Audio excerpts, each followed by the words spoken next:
कहानी की शुरुआत एक लड़के को दिखाते हुए होती है जिसका नाम निशिकाता है। वह अपने रूम में बैठकर एनिमे देख रहा होता है। अचानक उसका फोन बजता है। जैसे ही वह कॉल उठाता है उसके चेहरे के भाव बदल जाते हैं और शर्म के मारे उसका चेहरा लाल हो जाता है। यह कॉल उसकी पुरानी दोस्त ताकागी की होती है जो अब फ्रांस में रहती है। वह उसे बताती है कि उसकी पढ़ाई पूरी हो गई है और अब वह अपनी सपनों की जगह पर रहने जाने वाली है। निशिकाता उसे बधाई देता है और उसके लिए अच्छा होने की कामना करता है। कॉल खत्म होने के बाद वह चुपचाप मिडिल स्कूल के समय की 10 साल पुरानी एक फोटो को देखने लगता है। वह हल्की सी मुस्कान के साथ उस लड़की को याद करता है जो उसे कभी छेड़ना बंद नहीं करती थी। मिडिल स्कूल के दिनों में निशिकाता और ताकागी एक ही क्लास में पढ़ते थे। निशिकाता शांत स्वभाव का और शर्मीला था, इसी वजह से वह ताकागी के लिए छेड़ने का आसान निशाना बन जाता था। जो बात मजाक से शुरू हुई थी वही धीरे धीरे दोस्ती बन गई। समय के साथ निशिकाता को एहसास हुआ कि वह उससे प्यार करने लगा है। ग्रेजुएशन के बाद ताकागी को अपने माता पिता के साथ फ्रांस जाना पड़ा। उसके माता पिता अमीर बिजनेस ओनर थे और काम की वजह से अक्सर सफर करते रहते थे। विदाई का वह पल निशिकाता के लिए बहुत दर्द भरा था और उसके अंदर एक खालीपन छोड़ गया। उसे ताकागी की छेड़खानी बहुत याद आती थी जो उसके शांत दिनों को खुशियों से भर देती थी। समय बीत गया। अब निशिकाता एक पार्ट टाइम टीचर के तौर पर काम करता है और उसकी कमाई ज्यादा नहीं होती। वह अक्सर स्कूल में ज्यादा काम करता है, जैसे क्लासरूम साफ करना या प्रिंसिपल तनाबे के छोटे मोटे काम करना। उसकी जिंदगी एक ही ढर्रे पर चल रही होती है। तभी एक दिन उसे खबर मिलती है कि ताकागी वापस जापान लौट आई है। यह सुनकर उसका मूड अचानक अच्छा हो जाता है। काम पर जाते वक्त रास्ते के पेड़ उसे और भी हरे भरे लगने लगते हैं और उसके स्टूडेंट्स की मुस्कान भी उसे ज्यादा जिंदा लगती है। कुछ समय बाद प्रिंसिपल तनाबे उसे बताते हैं कि अगले 3 महीनों के लिए एक नई ट्रेनी टीचर आर्ट क्लास पढ़ाने आने वाली है और निशिकाता को उसे ट्रेन करना होगा। निशिकाता मना करने की कोशिश करता है लेकिन तनाबे जोर देते हैं। परेशान होकर निशिकाता अपना मन शांत करने के लिए स्कूल की सफाई करने लगता है। सफाई करते समय वह देखता है कि कोई हॉलवे में आ रहा है। वह कोई और नहीं बल्कि ताकागी होती है, वही जिसने उसे कॉल किया था। हैरान होकर निशिकाता उससे पूछता है कि वह यहाँ क्या कर रही है। ताकागी बताती है कि वह कुछ समय के लिए इस स्कूल में ट्रेनी टीचर के रूप में पढ़ाने आई है। तब निशिकाता को समझ आता है कि जिस नई टीचर की बात तनाबे कर रहे थे वह ताकागी ही है। निशिकाता के हैरान चेहरे को देखकर ताकागी मुस्कुरा देती है और उसकी तरफ चलकर आती है। उसके हर कदम के साथ निशिकाता का दिल और तेज धड़कने लगता है। उसी दिन स्कूल खत्म होने के बाद ताकागी निशिकाता को एक ऐसी जगह चलने के लिए बुलाती है जहाँ वे दोनों पहले साथ जाया करते थे। वहाँ खड़े होकर वह देखती है कि इतने सालों में ज्यादा कुछ नहीं बदला है, यहाँ तक कि निशिकाता भी नहीं। वह उसे फिर से छेड़ती है और पूछती है कि क्या उसे अब भी एनीमे पसंद है। शर्मिंदा होकर निशिकाता का चेहरा लाल हो जाता है। ताकागी अपने बैग से एक हेडफोन निकालती है और उसका एक हिस्सा उसे देती है। फिर वही जाना पहचाना गाना बजने लगता है जो वे दोनों पहले साथ सुना करते थे। वह गाना चुपचाप उन 2 दिलों को फिर से जोड़ देता है जो कभी सच में अलग हुए ही नहीं थे। उसी शाम निशिकाता अपने दोस्त नकाई की एक छोटी सी पार्टी में जाता है जिसकी कुछ दिनों बाद शादी होने वाली होती है। ताकागी भी वहाँ आती है क्योंकि वह भी मिडिल स्कूल के समय उनकी क्लासमेट रह चुकी है। वह रात हल्की और यादों से भरी होती है जिसमें पुराने किस्से और बातें होती हैं। जाने से पहले नकाई निशिकाता को अगले दिन होने वाली शादी की याद दिलाता है। पार्टी खत्म होने के बाद निशिकाता और ताकागी को पता चलता है कि उनका घर जाने का रास्ता एक ही है, इसलिए वे साथ चलने का फैसला करते हैं। सड़क शांत होती है और उनकी बातें थोड़ी निजी हो जाती हैं। अचानक ताकागी पूछती है कि क्या निशिकाता को कभी प्यार हुआ है। घबराया हुआ और थोड़ी हिचकिचाहट के साथ वह मान लेता है कि हाँ हुआ है। ताकागी चलना रोक देती है और कहती है कि वे अगले चौराहे पर अलग हो जाएंगे। जाने से पहले वह उससे कहती है कि वह थोड़ी देर के लिए अपनी आंखें बंद कर ले। अगली सुबह ताकागी एक ट्रेनी टीचर के रूप में अपना पहला दिन शुरू करती है। तनाबे के कहने पर निशिकाता उसके साथ रहता है। शुरू से ही ताकागी बच्चों का दिल जीत लेती है। उसका शांत स्वभाव और दोस्ताना मुस्कान उसे तुरंत सबका पसंदीदा बना देती है। स्कूल के बाद निशिकाता एक स्टूडेंट के घर पढ़ाई का सामान देने जाता है। वह स्टूडेंट माचिदा घबराहट की वजह से स्कूल आना बंद कर चुका था। निशिकाता ताकागी को बताता है कि वह माचिदा से अक्सर मिलने जाता है ताकि वह पढ़ाई में पीछे न रह जाए। वह बदले में कुछ नहीं चाहता, बस अपनी जिम्मेदारी और परवाह की वजह से ऐसा करता है। उसकी इस लगन से प्रभावित होकर ताकागी सुझाव देती है कि वे उस मंदिर चलें जहां वे स्टूडेंट होने के समय जाया करते थे। मंदिर में ताकागी फ्रांस में बिताए अपने समय के बारे में खुलकर बताती है। वह मानती है कि वहां की जिंदगी वैसी नहीं थी जैसी उसने सोची थी। उसे जापान, अपने दोस्त और खासकर वह पल बहुत याद आते थे जो उसने कभी निशिकाता के साथ बिताए थे। शाम की शांत हवा में खड़े होकर वह मुस्कुराती है और कहती है कि वह उन यादों को फिर से जीकर बहुत खुश है। निशिकाता चुपचाप उसकी बातें सुनता है और महसूस करता है कि वह उसके लिए अब भी कितनी मायने रखती है। कुछ पलों के लिए वह एक ऐसे फ्यूचर की कल्पना करता है जहां वे दोनों साथ साथ बूढ़े होते हैं। यह सोच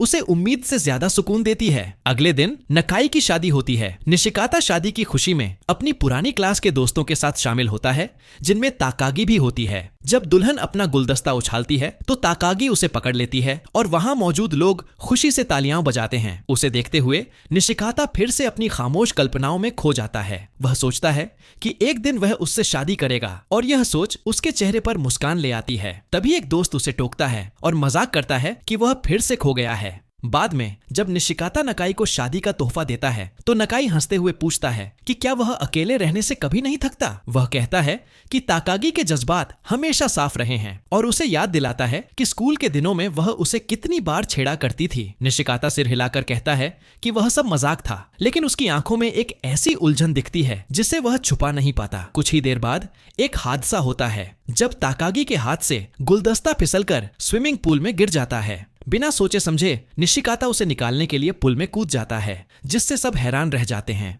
थोड़ी ही देर में ताकागी भी पूल में कूद जाती है। उसके इस अचानक किए गए काम से वह भावुक हो जाती है। दोनों भीगे हुए बाहर आते हैं और शर्मिंदा होने के बजाय हंसने लगते हैं। ताकागी उसे छेड़ती है कि वह सिर्फ उसके गुलदस्ते को बचाने के लिए कूद गया और उसकी हंसी पूरे पुल के पास गूंज जाती है। बाद में जब वे घर की ओर साथ चलते हैं तो माहौल शांत लेकिन आरामदायक हो जाता है। कभी कभी उनकी नजरें मिलती हैं और हर नजर में बिना कहे बहुत कुछ होता है। चुप्पी तोड़ते हुए ताकागी पूछती है कि क्या निशिकाता की कोई गर्लफ्रेंड है। वह मान लेता है कि नहीं है और कहता है कि उसे ऐसा होना मुमकिन नहीं लगता। जिज्ञासा से वह भी उससे वही सवाल करता है। हल्की सी मुस्कान के साथ ताकागी कहती है कि वह अंदाजा लगाए। निशिकाता मान लेता है कि इतने सालों में उसके कई चाहने वाले रहे होंगे। यह सुनकर वह हैरान रह जाता है जब ताकागी बताती है कि पिछले 10 सालों में उसने किसी को डेट नहीं किया। शर्माते हुए निशिकाता हिम्मत जुटाता है और उसे आतिशबाजी देखने साथ चलने का न्योता देता है। वह कहता है कि यह शायद सादा होगा, लेकिन वह हमेशा चाहता था कि वे दोनों साथ आतिशबाजी देखें। ताकागी मान जाती है और उसकी मुस्कान सच्ची और नरम होती है। दोनों साथ साथ चलते रहते हैं और दिल ही दिल में खुशी महसूस करते हैं। कुछ दिनों बाद ताकागी घाट पर माचिदा से मिलती है। वह लड़का अकेला बैठा सामने के शांत नजारे की पेंटिंग बना रहा होता है।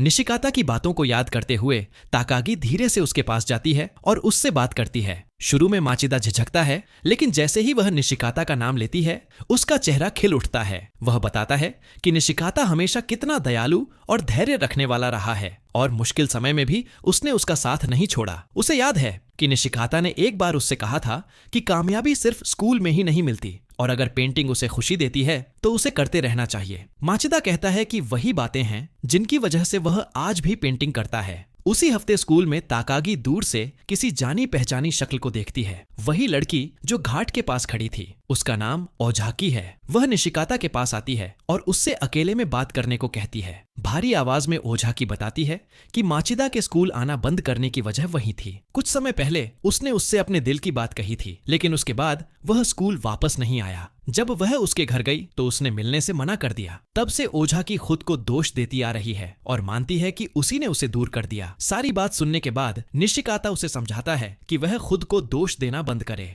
वह कहता है कि जिंदगी की हर बात को इतनी आसानी से समझा नहीं जा सकता। हो सकता है माचिदा के स्कूल छोड़ने की कोई और वजह भी रही हो। अगर ओझाकी सच में खुद को दोषी मानती है तो उसके लिए सबसे अच्छा यही होगा कि वह उससे सीधे मिले और अपने दिल की बात साफ साफ कहे। इसी बीच ताकागी माचिदा को स्कूल के पास पहाड़ी पर बने एक छोटे से मंदिर में ले जाती है। वह उससे पूछती है कि क्या वह पहले कभी यहाँ आया है। माचिदा सिर हिलाकर कहता है कि हाँ आया है, लेकिन उस समय अपनी मर्जी से नहीं। जैसे जैसे वह वहाँ का नजारा पेंट करता है वह धीरे धीरे खुलकर बात करने लगता है। वह बताता है कि उसने स्कूल पैसों की वजह से नहीं छोड़ा था, बल्कि इसलिए छोड़ा था क्योंकि वह ओझाकी का सामना करने से डरता था। उसके प्यार का इजहार उसे अचानक लगा था और उसे लगा कि वह प्यार पाने लायक नहीं है। ताकागी चुपचाप उसकी बात सुनती है और फिर कहती है कि किसी का प्यार बोझ नहीं होता, बल्कि एक तोहफा होता है। उन भावनाओं से भागने से बस पछतावा ही बढ़ता है। उसकी बातों से हिम्मत पाकर माचिदा उसे धन्यवाद देता है और फैसला करता है कि वह दोबारा स्कूल जाएगा। मन ही मन उसे एहसास होता है कि उसने कभी ओझाकी के प्यार को बोझ नहीं समझा था। सच तो यह है कि वह भी उसे हमेशा से पसंद करता था। अगले दिन माचिदा नए हौसले के साथ स्कूल लौटता है। वह ओझाकी के साथ क्वायर में शामिल होता है और फिर से क्लास अटेंड करने लगता है। ब्रेक के समय वह उससे अकेले में बात करने को कहता है। ओझाकी घबराते हुए माफी मांगती है और कहती है कि उसे लगता है उसके इजहार की वजह से ही वह दूर चला गया। माचिदा तुरंत मना कर देता है। वह कहता है कि उसकी बातों से उसे कोई बोझ नहीं लगा था, बस उसे समझ नहीं आ रहा था कि कैसे जवाब दे। वह अपने जज्बातों से भागने के लिए माफी मांगता है और आखिरकार कह देता है कि वह भी उसे पसंद करता है। दूर से यह सब देख रहा निशिकाता दोनों के लिए मन ही मन खुशी और इज्जत महसूस करता है। उनकी हिम्मत देखकर उसे अपनी झिझक याद आती है।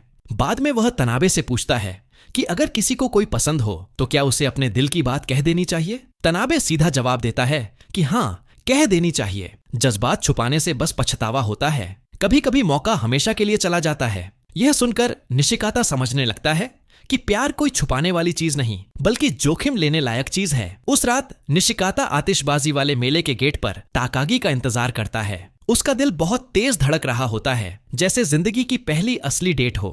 थोड़ी देर बाद ताकागी आती है, सादा लेकिन खूबसूरत किमोनो पहने हुए और हल्की सी मुस्कान के साथ। उसे देखकर निशिकाता कुछ पल के लिए ठहर जाता है। दोनों साथ मेले में जाते हैं, रोशनी और आवाजों के बीच घूमते हैं, ऐसे जैसे समय थम गया हो। जब आतिशबाजी शुरू होती है, निशिकाता आसमान की ओर देखते हुए कहता है, बहुत खूबसूरत है। फिर ताकागी की ओर देखकर कहता है कि उससे भी ज्यादा खूबसूरत उसकी मुस्कान है। वह उसे उसके पुराने छेड़ने के लिए धन्यवाद देता है और कहता है कि उन्हीं पलों ने उसकी शांत जिंदगी को जिंदा बना दिया। उसके बिना शायद वह कभी खुलकर जीना नहीं सीख पाता। जाने से पहले वह कहता है कि परसों उसका स्कूल में आखिरी दिन है और वह जहां भी जाए खुश रहे। ताकागी हल्की मुस्कान के साथ उसे देखती है। उसकी आंखों में गहराई होती है। अगले दिन ताकागी अपने स्टूडेंट्स और तनाबे से अलविदा कहती है। माहौल थोड़ा उदास होता है। यह देखकर नकाई निशिकाता को डांटता है और कहता है कि अगर वह अब भी चुप रहा तो उसे जिंदगी भर पछतावा होगा। जाते समय माचिदा ताकागी को बुलाता है और बताता है कि ओझाकी से दिल की बात कहने के बाद उसकी जिंदगी कितनी बेहतर हो गई है।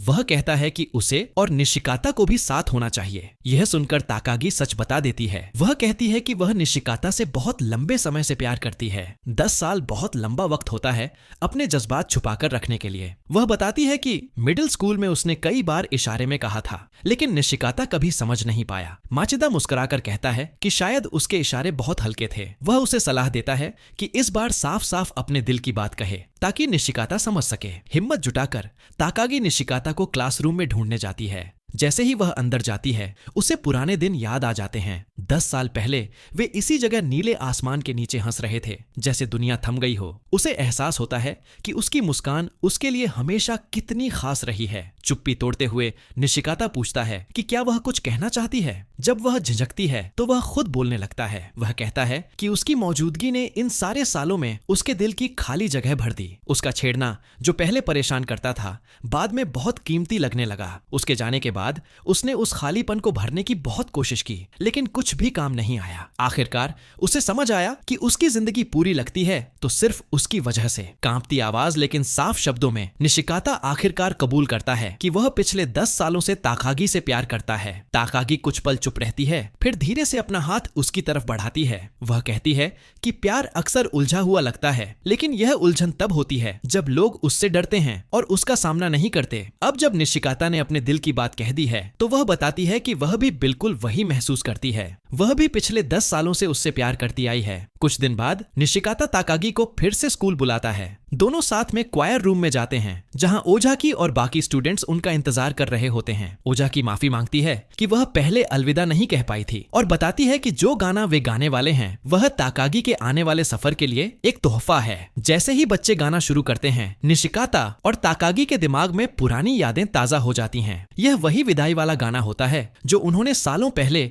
अपने ग्रेजुएशन के समय सुना था। उनकी पहली मुलाकात से लेकर ताकागी की छेड़छाड़ और उस उदास दिन तक जब वे अलग हुए थे, सब कुछ साफ साफ याद आ जाता है। यह लगभग यकीन करना मुश्किल लगता है कि जो प्यार उन्होंने इतने सालों तक छुपा कर रखा था वह आज इतना सच्चा और मजबूत बन चुका है। उनका प्यार जो साफ और लगातार था, समय और दूरी को पार कर चुका है। आखिरकार वह शादी में बदल जाता है। जो वादा कभी शब्दों में नहीं कहा गया था वह अब एक पक्के रिश्ते में बदल जाता है। उन्हें पूरा यकीन होता है कि उनके दिल एक दूसरे के हैं। साल बीतते जाते हैं और उनकी साथ की जिंदगी आगे बढ़ती रहती है। निशिकाता और ताकागी को एक बेटी होती है जो उनके घर में हंसी और खुशी भर देती है। निशिकाता अपनी टीचिंग की नौकरी छोड़ देता है और ताकागी के पिता के बिजनेस में मदद करने लगता है। लेकिन चाहे जिंदगी में कितने भी बदलाव क्यों न आ जाए, उनका रिश्ता वैसा ही रहता है। वे कभी उस जगह को नहीं भूलते जहां उनकी कहानी शुरू हुई थी, जहां दो दिल मिले थे और चुपचाप हमेशा के लिए एक हो गए थे। और इसी एंडिंग के साथ ये मूवी यहीं खत्म हो जाती है।